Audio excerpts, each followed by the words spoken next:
Here we have an equation in vertex form, and it is y equals a, and then in brackets, x minus h squared plus k. So what this means is that whatever is inside the brackets is being squared, and then according to BEDMAS, once we've squared it, we multiply by a, and then we add k. This is just a different way of writing some of the equations that we've looked at so far. We've looked at standard form and factored form. This is just a different way of writing it. So let's take a look at what these different transformations do to the graph. The first is the a, and when we're applying the transformations, we're changing it from the original y equals x squared graph into the transformed relation. The a is what we start with. So if the a, there's a couple of things that a does. If it's positive, that means the graph opens up. This is actually the same a that we saw in standard form. In standard form, we had ax squared plus bx plus c. This is the same a, it's just rewritten. If it's negative, it opens down.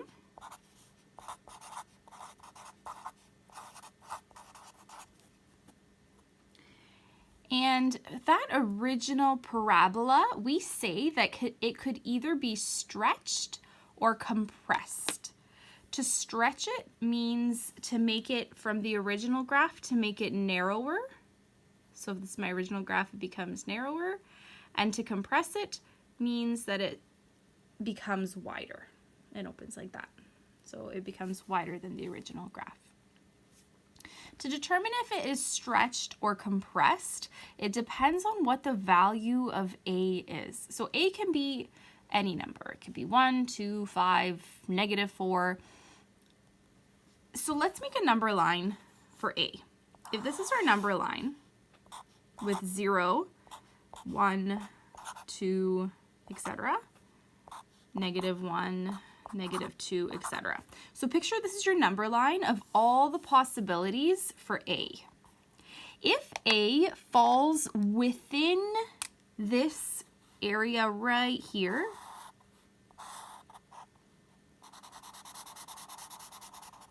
basically, if a is some kind of fraction, 1/3 would be right here. 1/2, -3/4. So any of these fractions, -0.2, any of these fractions that fall within here on our number line, if a has any of these values, we are going to call it a compression.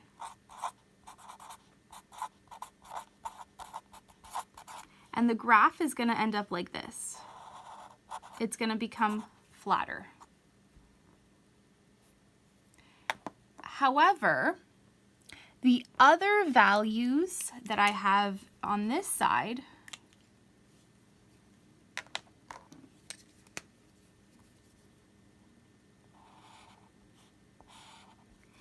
and like going on forever, and this side going on forever, those values, I don't know if this marker is going to be visible. Probably not. Those values are going to make it a stretch.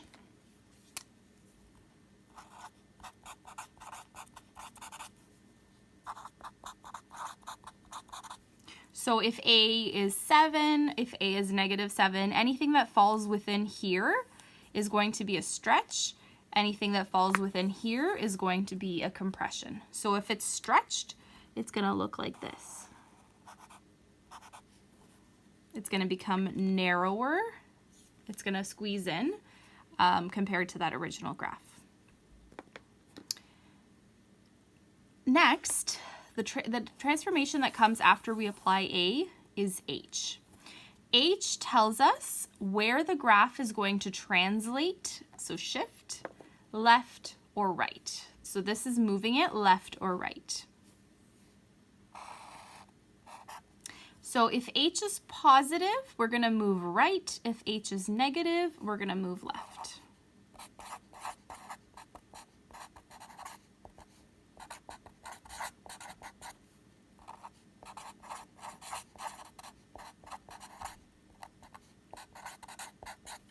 The only tricky thing about h is the fact that h has a negative sign in front of it. So this part, pay attention because it's usually the confusing part.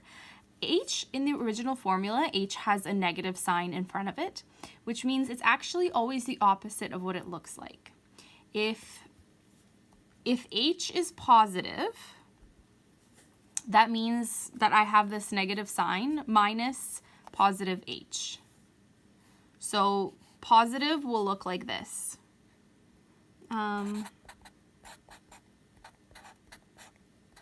This is actually positive because h is the 7 that's right here. If it's negative, then it'll look like this.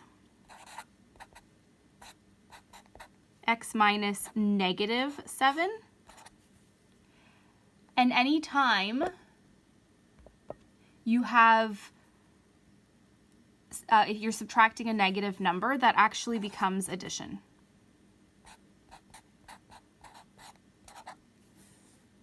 So this is actually what it'll look like when h is negative. It'll have a plus sign in front of it because it means that the minus sign here, negative, made a positive value.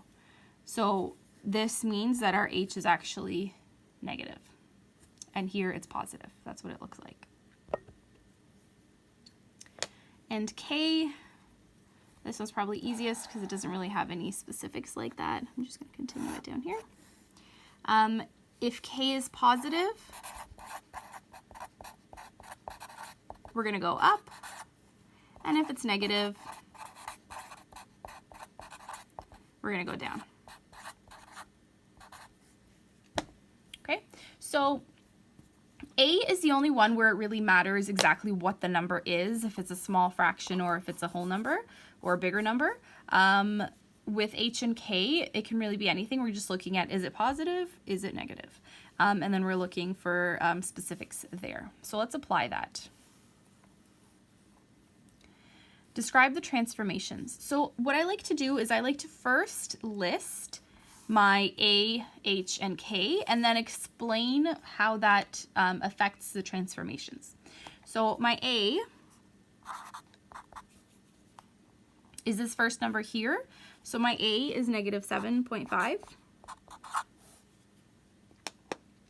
My h is the second number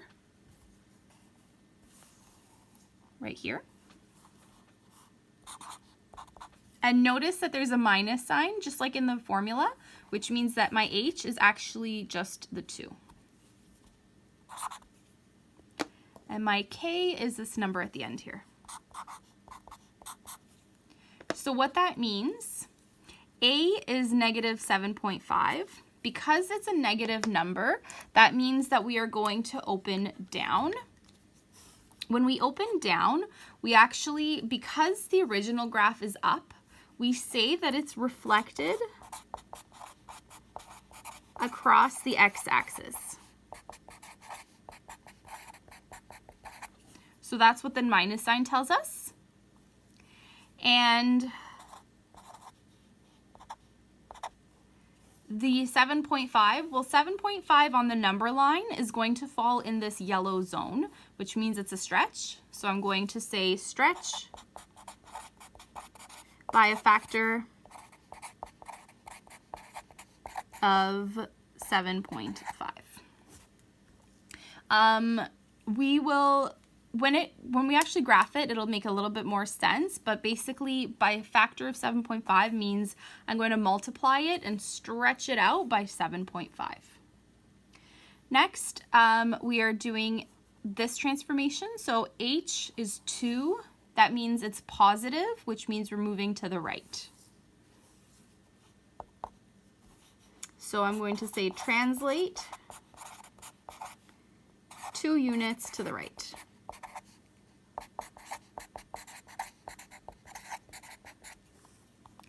K is also positive, which means it's going to open up, or sorry, shift up.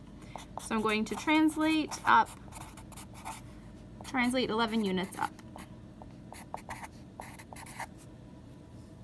Okay, and that's it. That's all you're being asked for in this question, just to list what the transformations are. Okay, let's take a look at how the transformations affect this relation right here. I'm going to start off by looking at my A. So my A is this first value here, which means A is 0.5. H is this value inside the brackets. Notice that there's a plus sign here, which means what's actually happening is x minus negative 5.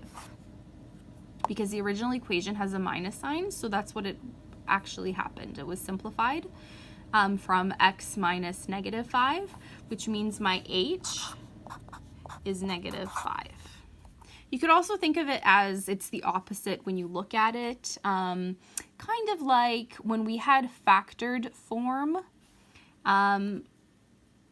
we took the opposite of what was inside the brackets when solving for our intercepts. It's kind of, it's the opposite of what it looks like. So my last one that I need to identify is my K, and that's this value over here outside of the brackets, and it's negative 17. So a transformation here, A is 0.5. So I would use, when you write this into your notes, use it as a reference. Ask yourself, where does 0.5 lie on the number line?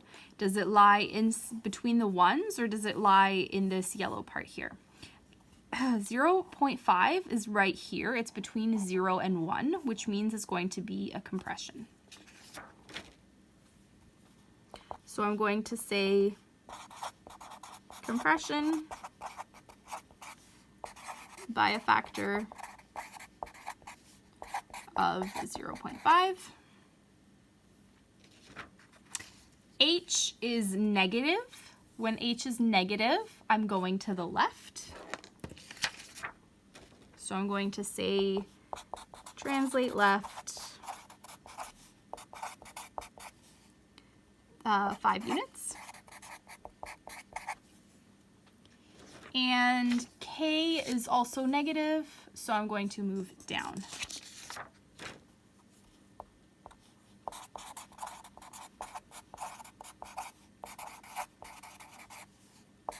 (17 units). And notice when I'm describing how much I'm moving, I'm just using the value itself. I'm not using the negative sign. Okay, and that's really all it asks for.